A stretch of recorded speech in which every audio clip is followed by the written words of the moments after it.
two different things, then we will not be, because at the moment we are trying to understand everything in relation with our body only.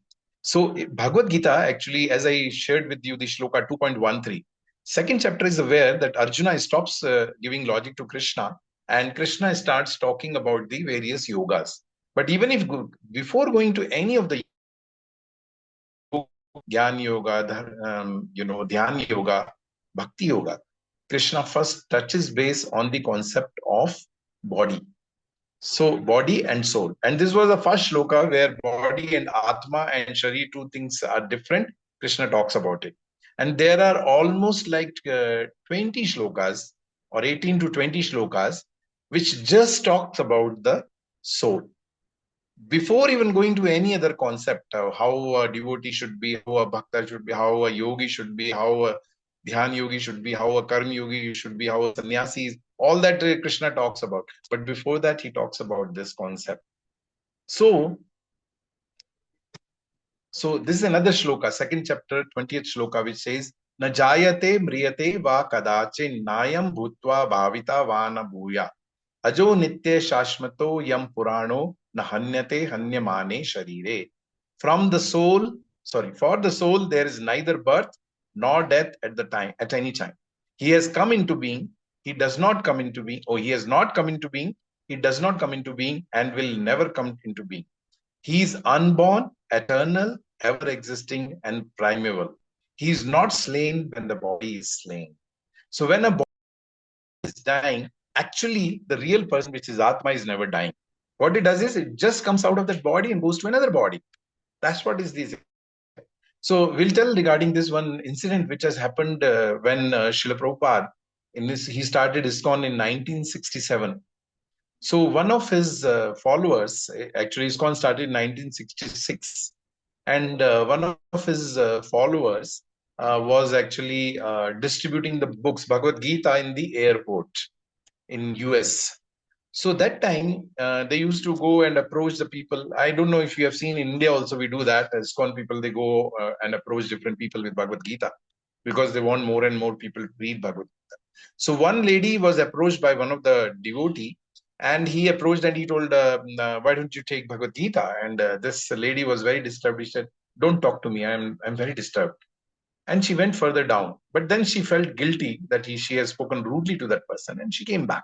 And when she came back to this person, she said, I'm really sorry, I spoke to you rudely, but the problem is that I'm coming here from other city for the cremation of my mother, and she has passed away, and I'm very disturbed. So then this person took a Bhagavad Gita and showed the shloka which was there, 2.13, which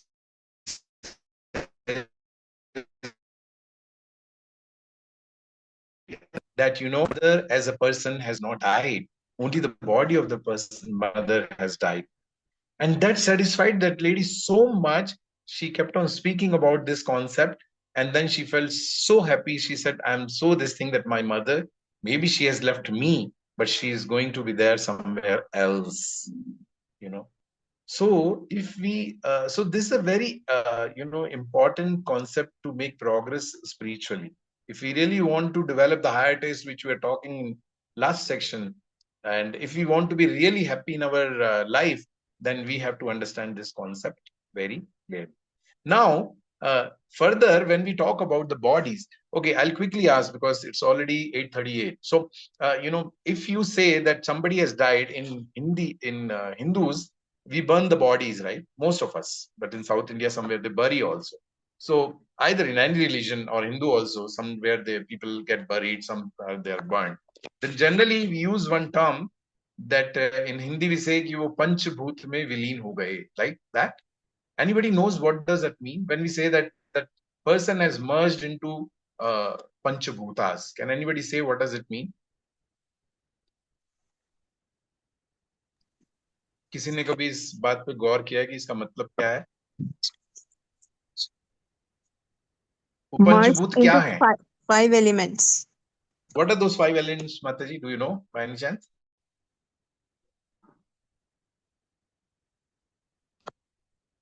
Or anybody else knows? What are those panch? Air, water, fire. Yes. fire, water, Prithvi. earth, yeah, Prithvi, Jal, Agni, Vayu, Akash. So these are the five elements. So the body, there are actually Bhagavad Gita explains that there are two types of bodies. One is gross body. Gross body, gross का मतलब क्या होता है? Means you are able to touch something, right? That is called gross. And there is something called subtle. Subtle means which you cannot physically touch, right? So there are Bhagavad Gita explains, and I will show you the shloka, but I'll tell you the concept first. So there is something called gross body. Gross body is made up of these five elements, as Mataji and Ashok Prabhu also send in chat. Earth, water, fire, air, ether. These are the five things which is body is made up of. So either we burn or we bury the body. Then what happens is all these five elements, they go and merge into this thing. For example, earth element gets merged into earth, fire into fire, water, ether, and air. Then there is something called subtle body. Subtle body is made up of three components, which is mind, intelligence, and ego. If you are not able to understand, please don't break your head. I will give you with the live scientific. When I come to the scientific proof of that, you will be able to relate to it. So, subtle body is made up of three elements, which is man, buddhi, and ahankar. Man means mind, buddhi means intelligence, and ahankar is ego. So, what is mind? We all know we all have mind. Intelligence also we understand. Ego means, ahankar means your identity. So your identity goes with you. So man, buddhi, ahankar are the subtle body. So our body is not just made up of gross body. It is also made up of at least mind we all can relate to, right? Maybe intelligence and ego we cannot relate. But mind we all are very disturbed by this mind. We are not able to, we always say we should control the mind. And so mind, intelligence, and ego are the three other components which make the body. So gross, this body is made up of five elements plus three subtle elements, which are mind, intelligence, and ego. And then finally it is the Atma, which is first a subtle body, which is mind, intelligence, ego. Gross body, man, buddhi, ahankar. So shloka, Bhagavad Gita 7.4, this shloka Krishna says, Bhumi rapo analo vayu kham mano buddhi revacha ahankar ityam me bhinna prakriti ashtadha. Earth, water, fire, air, ether, mind, intelligence, and false ego. All together, these elements constitute my separated material energy. And what does Krishna says about the soul? Okay. So besides this, O mighty Arjuna, there is another superior energy of mind which comprises living entity who are exploiting the resources of material nature. So that means living entity means we as a soul, and we are made up of what are the elements? Earth, water, fire, air, ether, which is the five gross elements, mind, intelligence, ego. They all together, soul, then subtle body, which is mind, intelligence, ego, and earth, water, fire, air, ether, they constitute a living entity altogether physically. Okay. So this is a picture which can make you understand. So gross body is external covering. We all have the covering. This body is our covering. So which is our whole hair, face, this, every element together is made up of five elements, which is earth, water, fire, air, ether. Then there is something called mind, intelligence, and ego. These are the other three subtle elements which cover the soul. And finally, there is a soul inside this body. So this body actually consists of three components. Actually, it's considered of four, but fourth component we are not talking as of now. Today's topic is only identity crisis. So this soul is there as per Upanishads and Bhagavad Gita. It stays within the heart of the soul is there within the heart of a living entity. And then there is mind, intelligence, and ego. This is the subtle body and gross body, which is earth, water, fire, air, ether. So we have one pole just to make you understand. Even if you have not understood conceptually, you just try to understand this. There are three components: gross body, subtle body, and the soul, which is Atma. Prabhu, can you launch pole 4? Yes, Prabhu. It is done. Okay. So gross body is made up of, can people vote for this?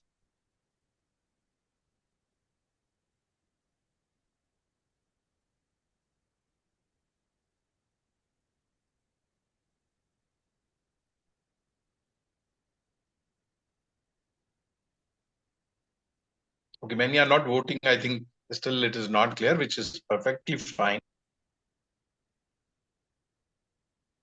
Okay, so we have 11 votes. In that it is, okay, 12 votes now. Prabhu, you can stop this thing and show the results. Sharing the results. So 13 responded, and then 12 out of 13, they say earth, water, fire, air, and ether are the gross Okay, body. I'm happy with you.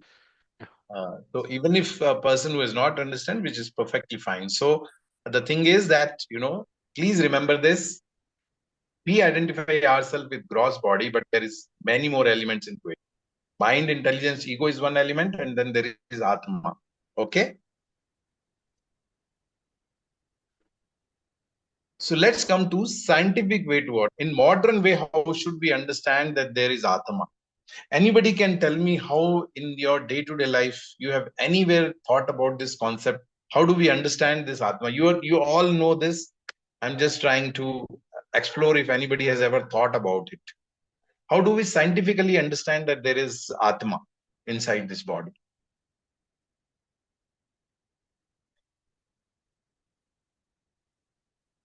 Okay, not in this session. After this session, you go 3 concepts I'm telling you. You go on the YouTube and you just search these. You will get n number of information about these things, and which clearly says that scientifically there is, there is Atma. There is something called soul as well. First concept is rebirth. There are many cases, you must have heard, there are many movies on that. So leave movies are many times fantasies also. But in real life also, that's why I'm saying, you go to YouTube, you will get many videos of live people talking about their previous lives. Maybe most of us, we don't remember our previous life, and I think it's a blessing that we don't remember, because otherwise it would be very, very difficult for us to, remember our, real identity. Okay. So many of you must have heard the stories of rebirth, a person remembering his previous lives. And then that person, when he's taken to that, if you see, for example, there are many cases. I've watched one video on YouTube where there is a person in Punjab. He was actually, born in a family, but he was continuously telling to the family members that I'm not, I'm so and so person. I am from that and that village. And I have my wife, I have my 2 sons, I run a TV shop. And, in so and so village or whatever town it was, that I have that shop there. And I was, killed by so and so, I was stabbed by my friend. So something that he was telling, initially they ignored him. And later they thought, okay, why don't we go? And there is a video on that in YouTube, actually. Maybe if I find the time, I will share that video with you all. YouTube video. So that person was later taken to that place, and he went to his wife. Of course, he is a child who is 5 6 year old, and he goes to a lady and he calls her by certain name, which was his wife's name. And he tells, oh, you don't recognize me, I'm your husband. And she was very much upset. And then he went to his sons, and then he told them, oh, you are so and so, you are so and so. He tells the name. And then he tells about his father. Okay, oh, my father, I'm missing you for so long. So like that, there are so many cases worldwide. It's not that it happens in India. There is a scientist with the name, if I'm able to recall properly, Stephenson or something like that. So that person has recorded 500 cases of rebirth. And not just in the rebirth, in the sense, those who remembered their previous birth, he has recorded those. And those incidents he has recorded, and he has presented this research. So I'll not go much into this now because in short of time, but in future sessions, we'll discuss that in more in detail. Then there is something called near death experience, in the sense, many people, they go almost towards the death and they come back and they share their experiences, what happened at the time of death.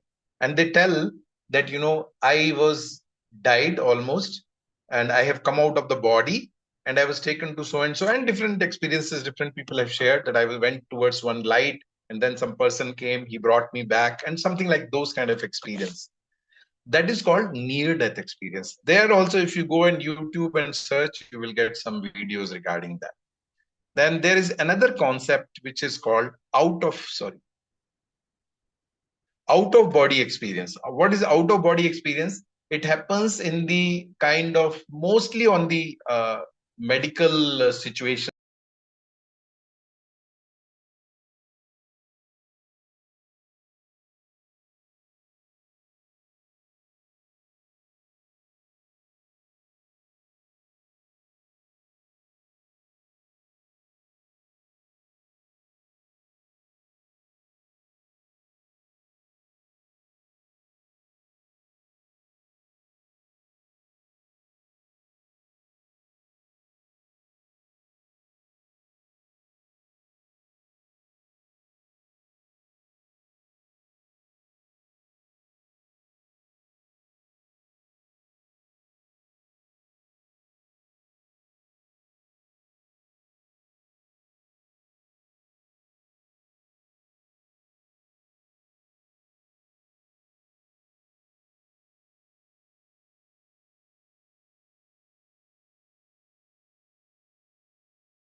just about the sexual attraction to it. Lust means any greed which is developing, any desire which is developing in me is lust. So what happens is now my mind or my intelligence is saying, don't eat gulab jamun because you are diabetic. But my mind is saying, no, you eat.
Do is, oh, my boss is not giving me promotion, he's not giving me good money, and with that I'll just get frustrated, I'll be stressed. I'm not sure if I'm able to make so the point which I'm trying to make is either a social crime, suicide, rape, stress in our life, it is all because we have uncontrolled senses.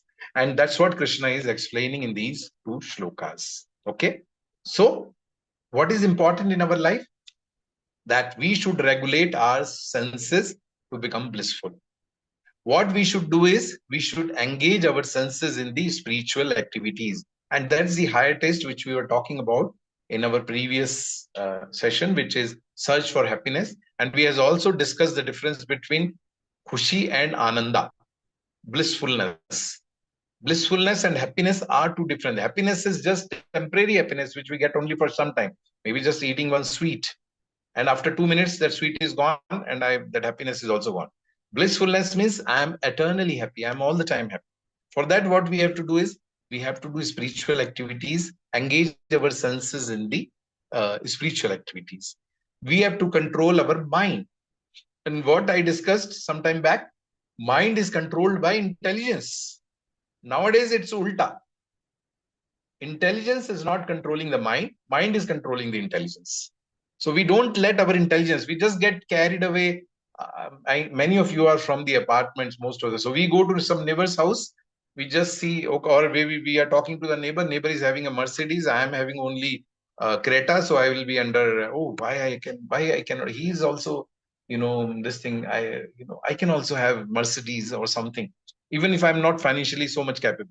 Then what I will do, I'll go into some. Okay, I should take some loan, and with that loan I will if I'm not eligible for loan, then companies will suggest me, oh, you take a top up loan, you do this, because I just want to have one car which I cannot afford at the moment. And through this, what happens is this cycle is never ending, and we are always under stress. The solution to this is learn to regulate our mind. Learn to regulate. Controlling a mind is very challenging in today's world, because mind is like a monkey, and we'll discuss in future sessions in detail that how can we control our mind. But this thing starts with regulating senses. Senses, we should engage in spiritual things. Then what will have senses will not get carried away. I'm not going on the road and I'm just blindly getting carried away by a girl who I doesn't even know on the hoarding. I will just use my intelligence. Oh, I don't need a car. I already have a car, or I cannot afford such a costly car. Let me enjoy whatever car I have. So it all started with engaging our senses in the spiritual activities. So what is one of the way to regulate the senses and control the mind is mantra meditation. By chanting the mantra, sitting at one place, we are chanting the mantra. In ISKCON, we promote Hare Krishna Maha Mantra, which is Hare Krishna, Krishna Krishna, Hare Hare, Hare Ram, Ram Ram, Hare Hare.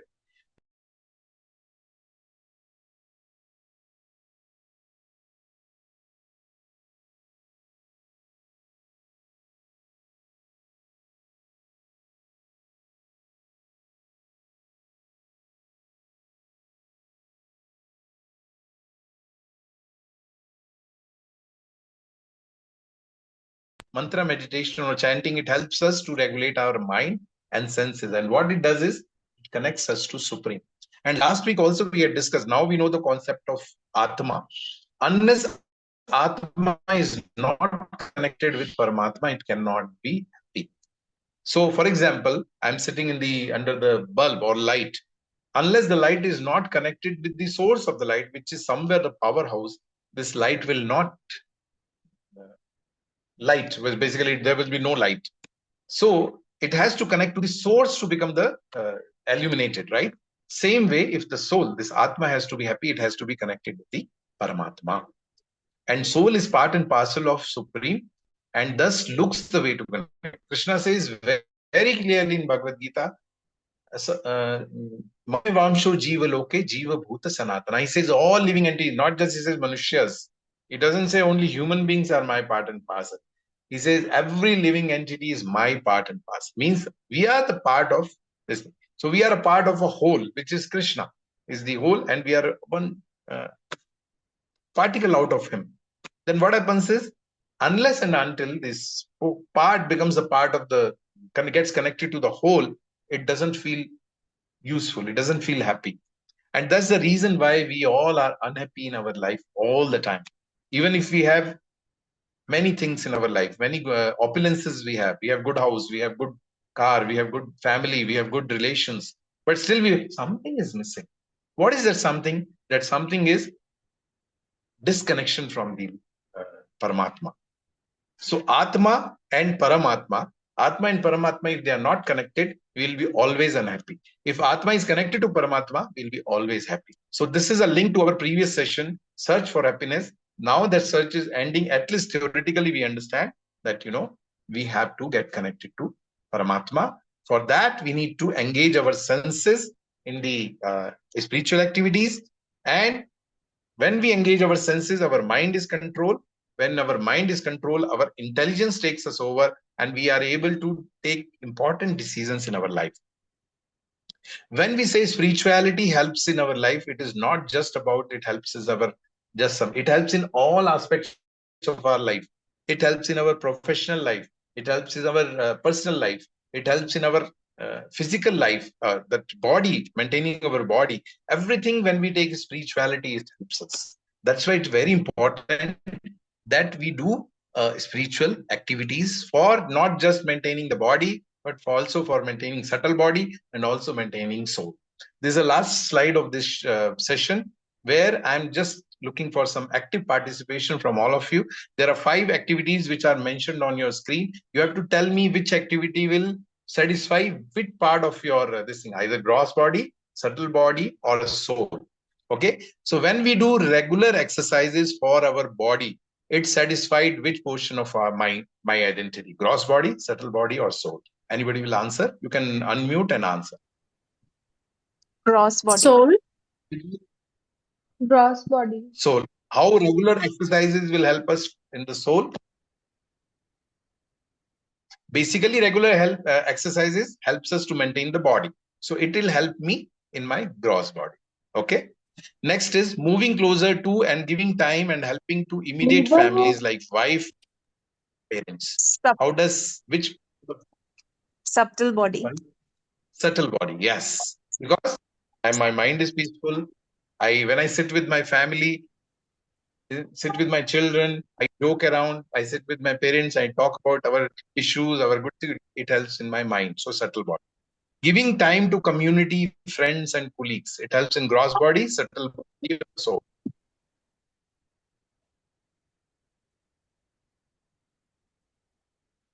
Any thought?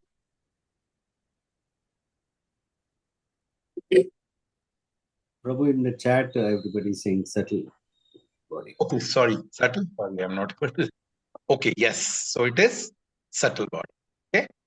Learning new courses, training, education. It helps me in what? Gross body, subtle body. Gross body, subtle body. Yes. See, everything is linked. So you can say, okay, if I'm learning the courses, then I'm working better, I'm better. That all is fine. But generally at high level, it is help my subtle body. Now reading Bhagavad Gita, what does it helps? So Soul. How? we are connecting to Krishna. Correct. Atma is connected, as I told. Until Atma is connected to Paramatma, we will never be happy. We'll never be blissful. So reading Bhagavad Gita helps satisfy our soul. And last is chanting and spiritual activity. What does it helps? Soul. Yes, again, because these activities connect us to the Paramatma. This is just an exercise to make you understand the concept of gross body, subtle body, and soul. So these are the 3 components of myself, my identity. Okay. So what is the summary? The cause of stress is our wrong identity. We are identifying ourselves as this body, and that's why we are stressed. Okay. We are not the body, but the soul. Sharir nahi hu, main atma. And this is the basic concept with which Bhagavad Gita starts from the 2nd chapter. Okay.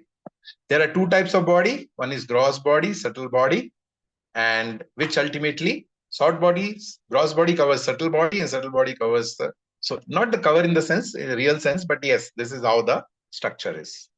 To keep the soul happy, we have to regulate our senses and mind. Okay. The spiritual activities make soul happy as it connects us with the super soul. In Kali Yuga, the practical way to regulate senses and mind is to chant Hare Krishna Mahamantra. So there are various ways to regulate our mind and senses, but in Kali Yuga, scriptures at least prescribe it, is chanting the Hare Krishna Mahamantra. Hare Krishna, Krishna Krishna, Hare Hare, Hare Ram, Ram Ram, Hare Hare. So with that, we come to the end of the session. We are going to discuss a very important topic next week, which is, can my work make me happy? And most of us believe that work is worship, right? So how work is worship, how it can help me, can it make me happy? Can my work make me happy? We'll discuss that. Okay. Next.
So just remain there.